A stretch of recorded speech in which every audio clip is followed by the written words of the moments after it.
Very well. So we begin the episode. If you have seen my community post, I've really, whatever I felt, I just poured it out because at one point of time, you got to understand where is the limit right now.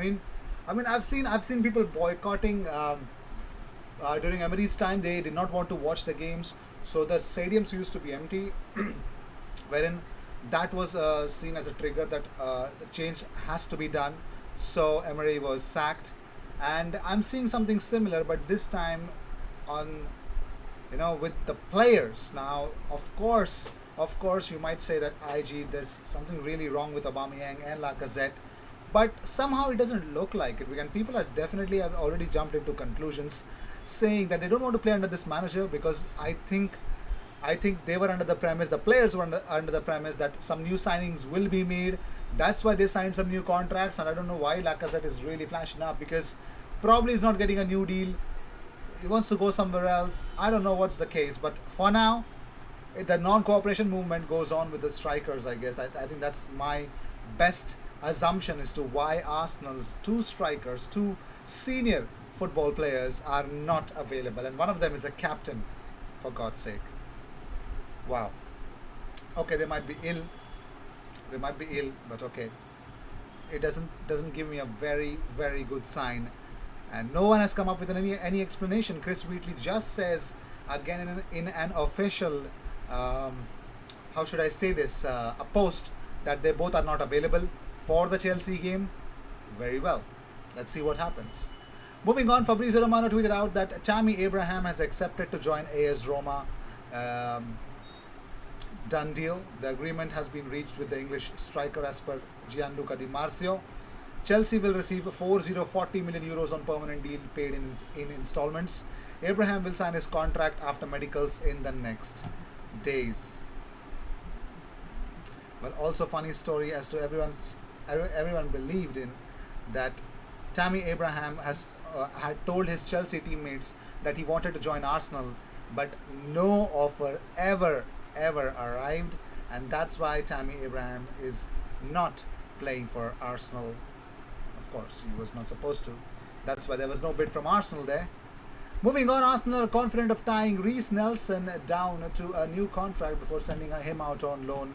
Crystal Palace are supremely interested. This is a report from Alan Nixon.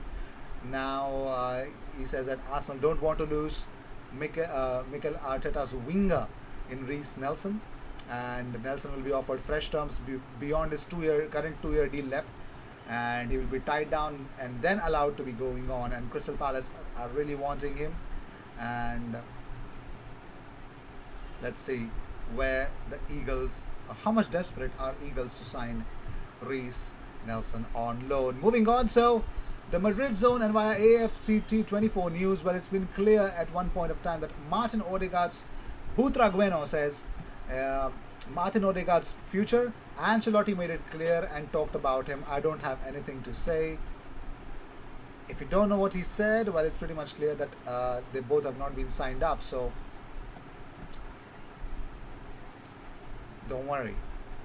Don't worry. He's not in Real Madrid's plans. It's as simple as that. And Fabrizio Romano on Twitch says Arsenal are in advanced talks or advanced negotiations with Real Madrid over signing Martin Odegaard. Talks are ongoing. And the problem is, according to AS, Martin Odegaard does not fit in Ancelotti's preferred 4-3-3 system, making an exit likely heading to London. Odegaard is a priority for Arteta, and a deal can be done at around 50 million euros. The player is now getting closer to Arsenal after progress was made in recent hours. The big question is, if they get Martin Odegaard, are they even going to look at James Maddison? Well, the current situation is explained well by the one, the only AFC Bell, so we're going to discuss about that, don't worry. Um,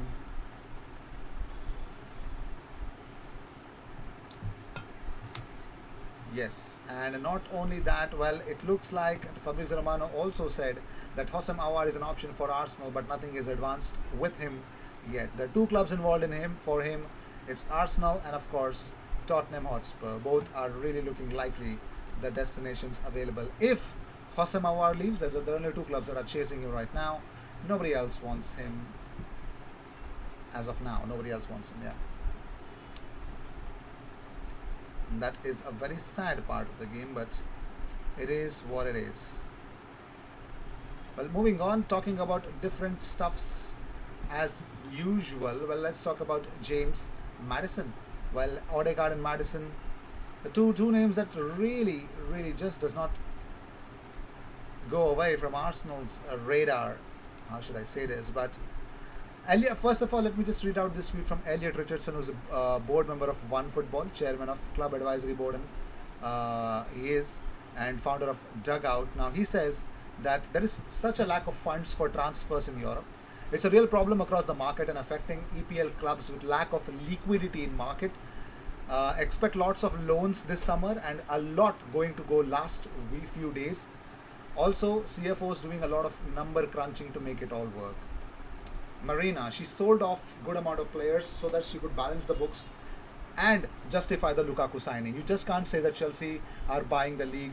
They're doing it within the rules and regulations. I really don't know what City is doing, but yes, I hope they're also doing the same thing, because they really hired some really good professionals to carry out the club's work very well. But even if though that does not work, of course, you can definitely always bribe FIFA, you know. Moving on, so oh wait, yeah, the official talk that AFC Bell came up with, and I just forgot to discuss that. So AFC Bell tweeted out yesterday that AFC Bell has always been saying that James Madison's deal is not closed or settled, and so it is not dead before the deal was born, and this is an accurate description.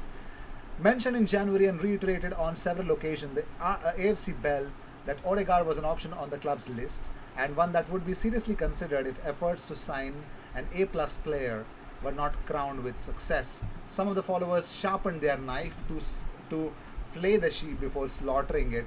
Those are the ways that he's describing, and it is describing, and made arbitrary accusations against the Arsenal Bell in what was published in the information in James Madison's file.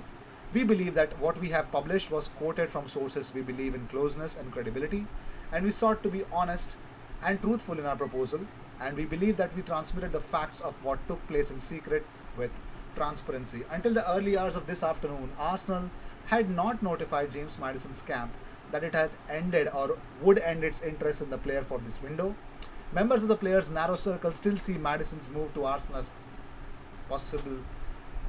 possibility, despite the short time left towards the end of the market. Now, what remains somewhat ambiguous is the reality and identity of the player and the club's number one target.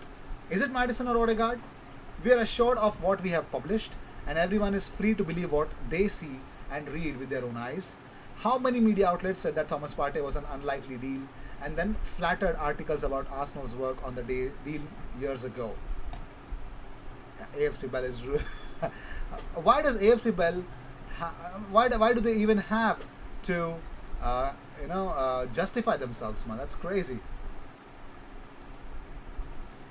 And let's see how things will turn out to be. And AFC Bell, with this, there's a clarity that there is no specific player on Arsenal's radar, or should I say Arsenal's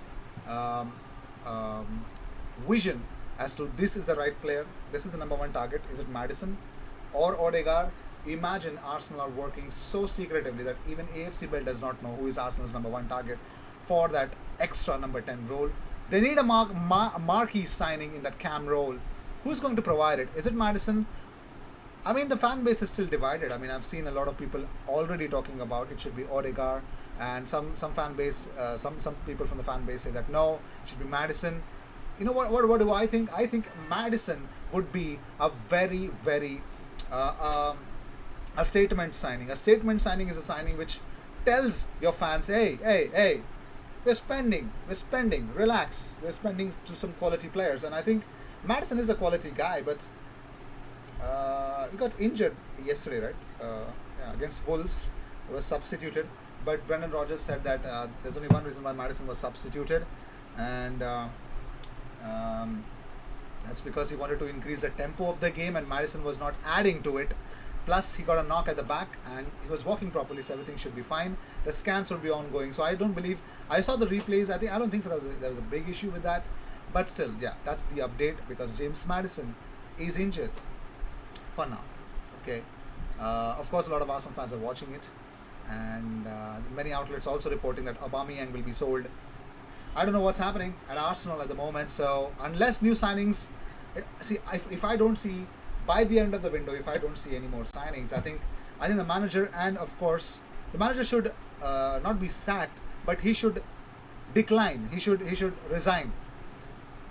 If he joined the club if people made promises to him, and if that was not kept, I think he should leave. He would keep all his dignity, and that would prove that he was always right. I think he should leave, like Antonio Conte. Get out of that club if you think that the club is not backing you, if they're not spending exactly in the player that you need at the moment, because people can definitely always doubt you that you're not a very good coach, this and that. It's better you leave, because we are in a mess. I know that, but I would also question. I would rather humiliate, or rather feel humiliated because of the higher management. They're not. What are they doing? What are they doing? Still 16 days to go. Let's see what happens. I'll see you in the next one. Until then, cheers. Bye bye.